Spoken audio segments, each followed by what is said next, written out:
Patricio, si te parece, le damos comienzo a este primer conversatorio que desde la Secretaría de Extensión decidimos lanzar a través de, de esta pandemia. Nosotros el año pasado, desde el programa de formación de promotores de la convención, hicimos muchos encuentros presenciales en nuestras sedes, en profesorados, en distintos lugares, y bueno, este año, como no se puede hacer obviamente de forma presencial, decidimos hacer estos conversatorios virtuales, y sos el primero, sos el primero. Bueno, qué honor, muchas gracias. Bueno. No me lo merezco, pero bueno, si ustedes Sí, dijeron... como que no. Sos muy conocido en la temática, así que claro que sí. Bueno, subsecretario de Inclusión para Personas en Discapacidad de la provincia de Santa Fe. Danos un poco, Patricio, ante esta pandemia que un poco nos agarró a todos de improviso, digamos, se veía venir, pero nunca se supo cómo iban a ser las medidas en torno a las personas con discapacidad, al colectivo. Contanos la subsecretaría, los trabajos que estuvieron haciendo, las medidas que estuvieron formando, los protocolos. Contanos un poquito de eso. Bueno, comencemos diciendo que para nosotros la discapacidad tiene que ser una política de Estado, transversal y con la perspectiva de derechos humanos. Habíamos empezado con un montón de ideas de organizarnos de forma diferente, por áreas de trabajo, hasta que nos agarró la pandemia y nos obliga a pensar. Pero nos obliga a pensar, nos obliga a escuchar, nos obliga a dialogar, porque, bueno, son situaciones que jamás hemos vivido, que no hay antecedentes, que encima no podemos mirar al primer mundo, porque si miramos al primer mundo, la comparación no deja de mejorarnos como país, actitudes que hemos tenido. Así que es improvisar, pero sobre todo es dialogar mucho. Una de las primeras cuestiones que se nos planteó en el tema de la pandemia fue cuando después de varios días de encierro se empezaron a plantear las salidas para personas con discapacidad, sobre todo las discapacidades mentales, del trastorno del espectro autista, que las familias mismas fueron empezando a plantear a ver de qué forma podríamos descomprimir esas situaciones que empezaban a ser gravosas. Entonces, precisamente dialogando con un montón de instituciones, con organizaciones de padres, con profesionales, fuimos una de las primeras provincias que elaboró el protocolo de salida. Bien. Y con algunas particularidades que fueron muy distintivas. Primero, la salida todos los días, durante 30 minutos en una franja horaria. Y después, una de las cosas que más nos han señalado era la salida en auto, que no se había planteado, y que muchas veces esto venía planteado desde una asociación de padres, que nos decía que la idea de salir en auto muchas veces suele ser suficiente para la persona con discapacidad, y que era mucho más segura epidemiológicamente. Así que pudimos hacer eso y estuvo muy interesante, sirvió mucho. Nos mandaban videos, fotos, expresiones de los chicos, tanto adentro del auto como afuera, de felicidad, ¿no es cierto?, de poder salir, y hasta ahora no tuvimos ningún inconveniente.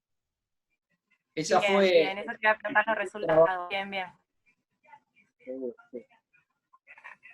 En donde también hemos trabajado con más de 50 instituciones, también con asociaciones de padres, con un montón de organismos, de otros organismos transversales en el Estado, es un protocolo de atención a personas con discapacidad en situación de COVID. ¿Qué pasa cuando una persona con discapacidad tiene el virus y tiene que aislarse en un centro de aislamiento o en una clínica o en un sanatorio? Entonces, lo que nos planteaban es que cómo hacían esos profesionales, enfermeros, Claro, mucamas, todo, atender a una persona con discapacidad y no le entendían. claro, la Entonces, formación.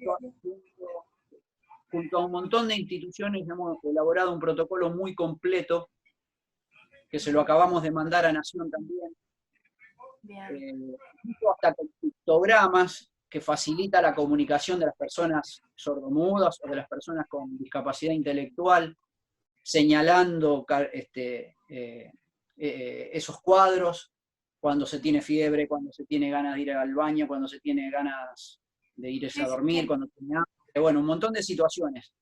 La verdad que quedó muy completo, quedamos muy satisfechos y un agradecimiento enorme a todos los que han participado y que como una Bien. forma de agradecerles a todos ellos, siempre lo ponemos en el final para que se vea las consultas que hemos hecho y que también se vea el agradecimiento que tenemos hacia ellos.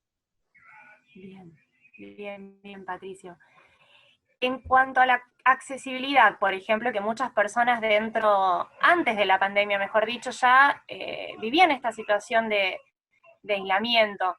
Eh, Esto nos pone como en un lugar, digamos, de repensarnos socialmente, ¿sí?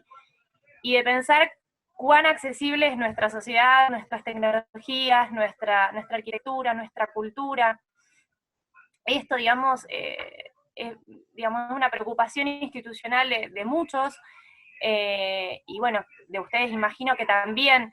En cuanto a esta accesibilidad, Patricio, comentame un poco qué pensás, digamos, si te parece que esto como que se puso más sobre el tapete, más sobre la mesa a través de la pandemia, ¿no? Esto que ya existía previamente, cómo se pone de manifiesto en esta pandemia, ¿no? Totalmente. La desesperación en los inicios de todo esto, cuando se daban partes o hablaba el gobernador o hablaba y no había traductor, Claro. no había la desesperación por decir, bueno, para que estamos dejando afuera un montón de gente que necesita explicaciones. Con con Uh-huh.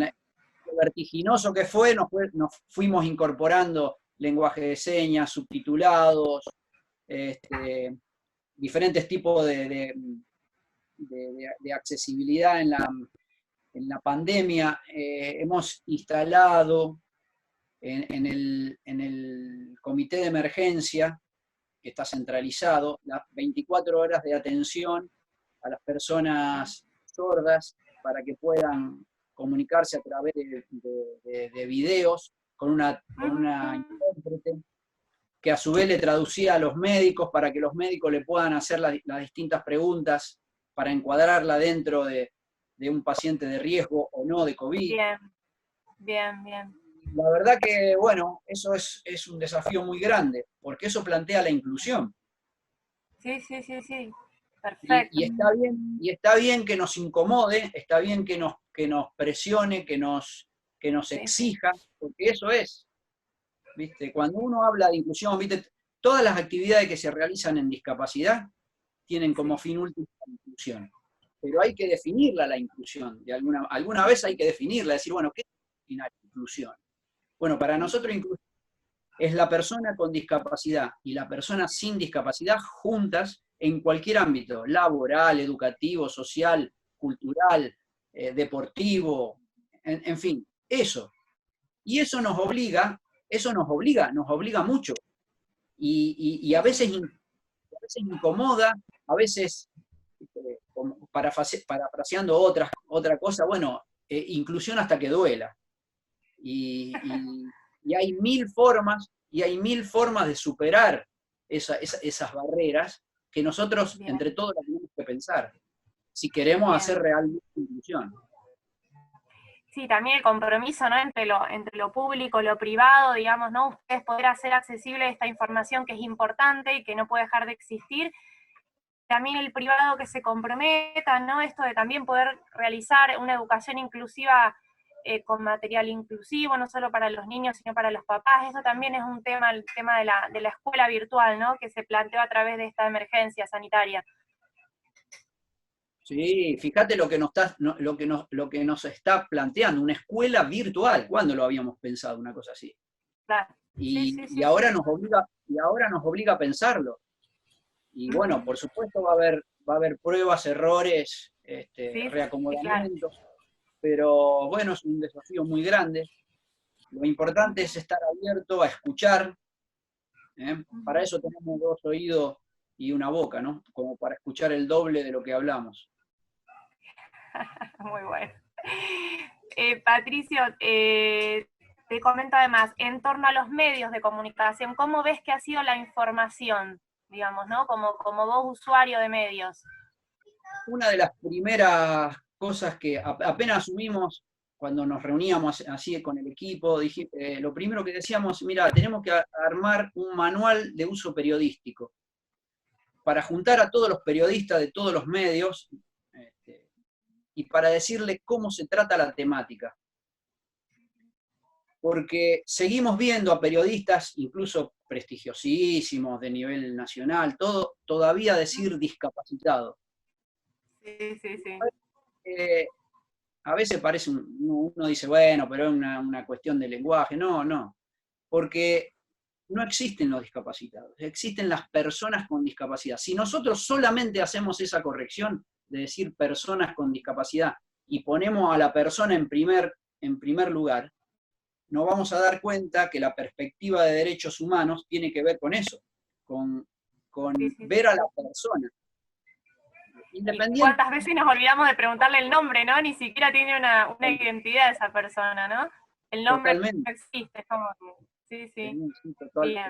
Totalmente. Y la perspectiva de derechos humanos tiene que ver con eso, no con la capacidad que tiene la persona con discapacidad de llegar a ser, no sé, un científico, un educador, un artista, un deportista brillante, no. Acá no importa lo que la persona con discapacidad da a la sociedad, lo que importa es que es una persona. ¿Me entendés? Sí, Eso ese es modelo deja ver todas las barreras, ¿no? pero Perdón, se tiene una dignidad superpone, que es Patricio. intrínseca, tiene una dignidad que es intrínseca a toda persona. Claro. Sí, claro. Entonces, claro. te vuelvo a la pregunta que vos me hiciste. La idea era hacer un manual de estilo periodístico para tratar de acercarnos primero a la denominación y después a los distintos tratamientos que debe tener la persona, cómo hablar con una persona si está en silla de ruedas, y después, todo esto nos arrasó, pero esa instancia, esa idea sigue, y más ahora que lo estamos viendo que se necesita. Sí, seguro. Es el camino, ¿no? Es el camino para comenzar. Hay mucho para trabajar, sin duda. Dentro de los derechos, Patricio, de la Convención, ¿qué derecho ves más vulnerado dentro de esta epidemia mundial? Si tuvieras que elegir alguno. Mira, no. Lo que pasa es que hay que pensarlo globalmente, ¿viste? Sí. Me parece que hay que pensarlo integralmente. Y no separarlo, ¿me entendés? Es decir, cuando pensamos en la vulneración de derechos, pensemos en la vulneración de derechos de las personas. Y ahí involucremos a la persona con discapacidad. Bien. Y me parece que esa perspectiva nos va a dar el sentido para tratar a esa persona. Me parece. Sí, por supuesto. Nosotros nos encontramos unos días antes de digamos, del aislamiento social, y una de las cosas que es muy importante también y que a veces no, o sea, es como que con los derechos uno tiene el derecho por arriba, y en realidad ustedes dijeron en esa reunión, cuidemos la salud, ¿sí?, de las personas con discapacidad. Si bien ningún derecho tiene que estar por arriba de otro, pero me pareció muy importante esto, ¿no? Porque a veces cuando uno habla de perspectiva de derechos, se olvida de la salud, que sin salud tampoco hay nada. Entonces, bueno, creo que desde aquí, con los protocolos y las medidas nacionales que se han tomado, la salud se ha preservado mucho, digamos, en el colectivo, ¿no? Sí, bueno, ha sido una directriz nacional. Claro. De decir, elegimos primero la salud, Sí. y si bien no nos olvidamos de la economía y todo, primero está la vida. Me olvidé de decir que tiene que ver con esto. Hemos elaborado también un protocolo para hogares y residencias de personas con discapacidad. Porque también uno pensaba, bueno, ¿qué pasa si se contagia en un geriátrico una persona? Y bueno, vimos los resultados, ¿no es cierto? Las ida y vuelta, y bueno, era para pensar qué pasa si una persona con discapacidad está en un hogar y se contagia. ¿Dónde lo aislamos? ¿Con quién lo aislamos? ¿Cómo actuamos? Esto también se trabajó profesionalmente y escuchando a instituciones y escuchando a profesionales, escuchando a epidemiólogos, de cómo poder organizar esto, cómo poder derivar a los centros de aislamiento, con quién, porque no lo podíamos agarrar a la persona, sacar del hogar donde vivió durante 30 años y ponerlo ahí en un centro de aislamiento sin ningún contacto, sin ninguna, sin ninguna contención. Y eso es lo que hemos buscado en hacer. Ese protocolo de hogares todavía no está en Nación y nos han convocado a trabajar para hacerlo a nivel nacional. Así que bueno, eso también llena de orgullo, ¿no es cierto?, ser una provincia a la vanguardia en estos temas. Bien. Patricio, ¿tuvieron algún reporte puntual en provincia de alguna persona o de algunas personas con discapacidad que han tenido inconvenientes en su atención ante alguna duda o ante alguna cuestión particular o venimos bien en ese aspecto, digamos? Venimos bien, gracias a Dios, venimos bien. En realidad la provincia viene bien. Bien, bien. En cuanto a las medidas de higiene, las medidas sanitarias que bien ya son bien conocidas, digamos, ¿cómo se ve la vuelta, digamos, progresiva? ¿Estuvieron viendo ustedes? ¿Cómo la ven ustedes a la vuelta progresiva? Digamos, ¿no? Esto digamos, según la particularidad de cada sujeto, digamos, cómo acompañar en esta vuelta, ¿no? Donde el virus quizás va a seguir circulando y uno va a tener que retornar. ¿Sí? ¿Cómo piensan ustedes esta vuelta para acompañar a la persona? Porque hay veces los que no hemos salido nunca todavía, es como que estás, digamos, estamos viendo cómo lo hacemos, qué recaudos tomamos, digamos, sí, sin alarmar, ¿no? Pero para ver qué cuidados tenemos que tener, digamos, nada, eso. Cuidados epidemiológicos, todos, claro. todos.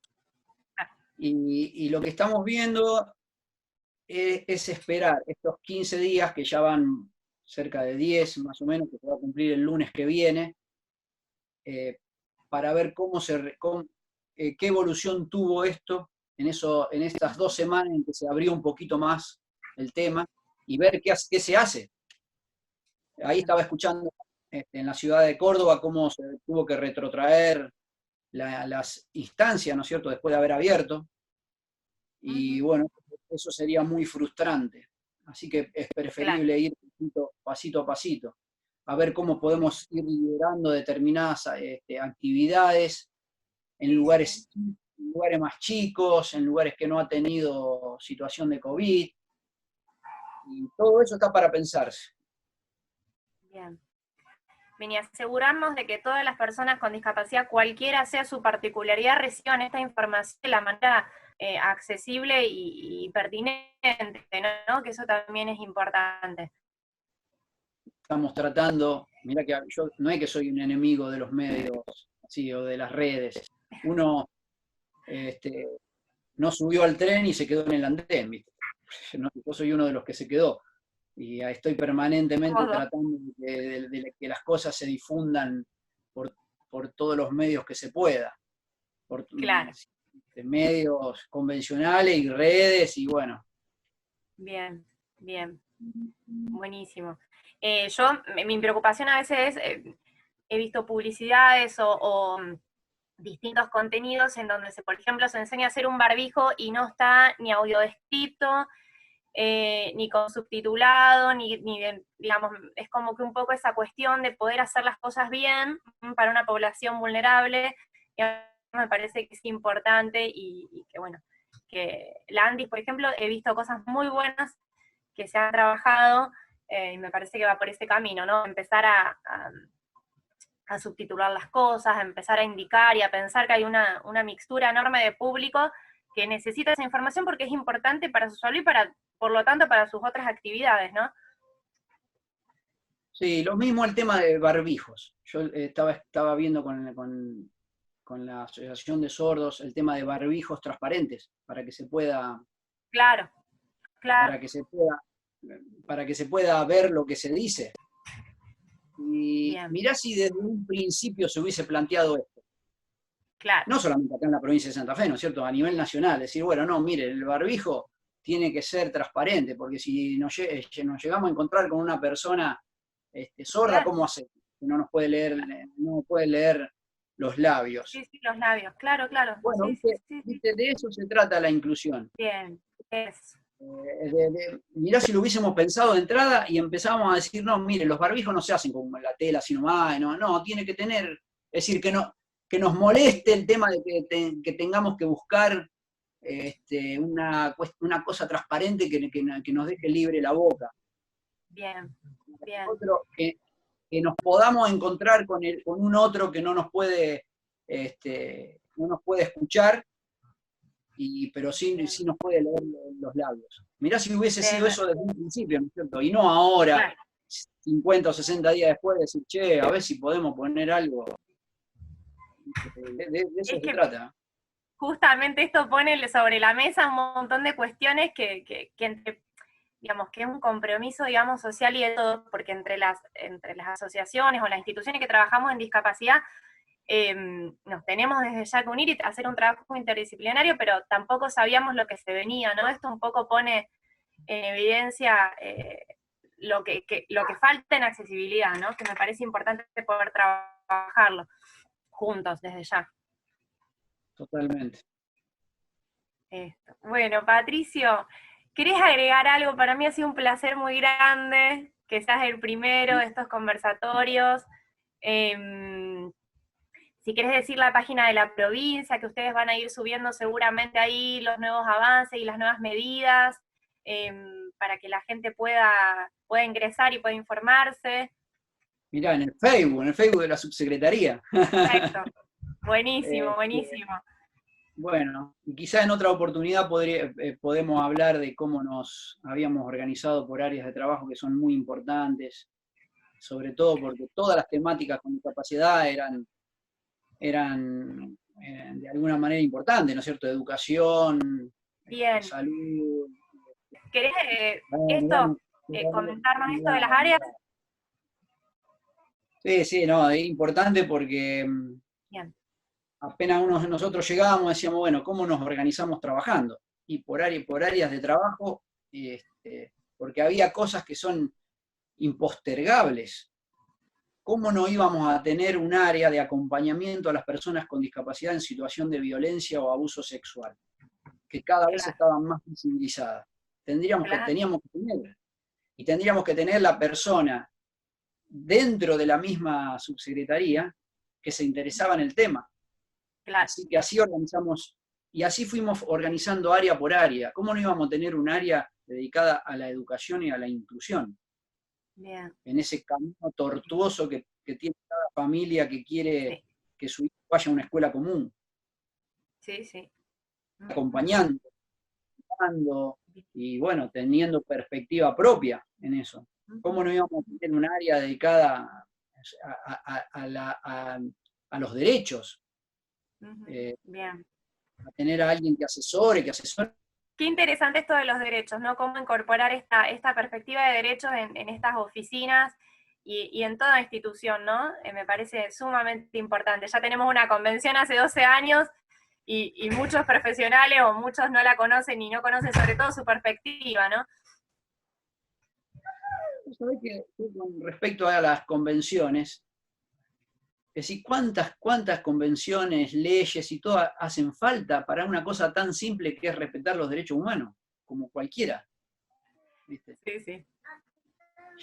Bastaría con la Declaración Universal de los Derechos de los derechos humanos y Derechos listo. humanos. Ujú. Sin embargo, hemos tenido que Sí, pasar un montón con las normas uniformes, con el plan mundial, con la convención, ¿viste? Un montón de cosas, ¿viste? Para presionar algo que es tan obvio, como es respetar derechos, claro. como cualquiera. Bien. Se han quitado tanto que, bueno, no alcanza, me parece todavía. Pero bueno, vamos en camino de que alcance. Ver esta pandemia también, ¿no? Como yo te decía antes que hablamos, como una oportunidad, ¿no? Quizás para trabajar en conjunto y empezar a aprovechar herramientas, a dar a conocer herramientas, a ver cómo se forman a profesionales y a personas que trabajan en la temática, y me parece importante hacerlo en conjunto. Así que por eso me encantó que tengamos este primer contacto con vos, Patricio. Esto es un sacudimiento mundial enorme, enorme. Uh-huh. En la historia moderna del capitalismo nunca pasó que el capitalismo se paró. Claro. Es como un barco inmenso del capitalismo que se paró, de pronto se paró. Y no se sabe si va a arrancar o no, ¿viste? Sí. Y de pronto uno sale solamente a comprar sus necesidades, a abastecerse para sus necesidades, nada más de comida, alimento, algo para utilizarse y nada más. Claro. Por ahí nos plantea una sociedad distinta, ¿no? Ojalá, que sea más justa. Bien. Bien, y que esto también nos sirva un poco para ver los que ya estaban aislados antes de la pandemia, que muchos no queríamos o no nos dábamos cuenta, ¿no? Que estaban aislados. Los que trabajamos en discapacidad quizás sí, pero esto del aislamiento de los aislados antes de la pandemia ya existía, ¿no? Como que tomemos un poco de conciencia de esto, para ver cómo acompañamos y cómo hacemos acciones un poco más fuertes en eso, ¿no? Seguro. Bueno, de eso se trata la inclusión. Bien. Ahí está. Bien. Y en definitiva construir no un mundo aparte para ellos, sino que se comparta el mundo que tenemos. Sí, claro. ¿Y cómo nos cuesta eso? Qué difícil es pensarlo. Realmente. Bien. Bueno, Patricio, decime si querés comentar algo más. No, estoy viendo que estás tomando mate. Yo te estoy viendo a vos que estás tomando Yo mate. sola, yo solita. Yo tengo una ganas de irme a tomar mate con el mío, un mate mío, que va a ser individual, pero bueno. Yo solita, acá tenemos un montón, así que cada uno con el suyo. Bueno, Patricio, ha sido un placer muy grande. Sí, muchas gracias. Para y mí a tu también. disposición. Esto es muy familiar. Es bueno esto. Dale, gracias, muchas gracias. Bueno, les dejo un abrazo a todos. Muchas gracias por esto. Perfecto. Y nos sumamos ya a la subsecretaría del Facebook de la Subsecretaría de Inclusión Provincial para las novedades. Dale, sí. Dale, gracias. Bueno.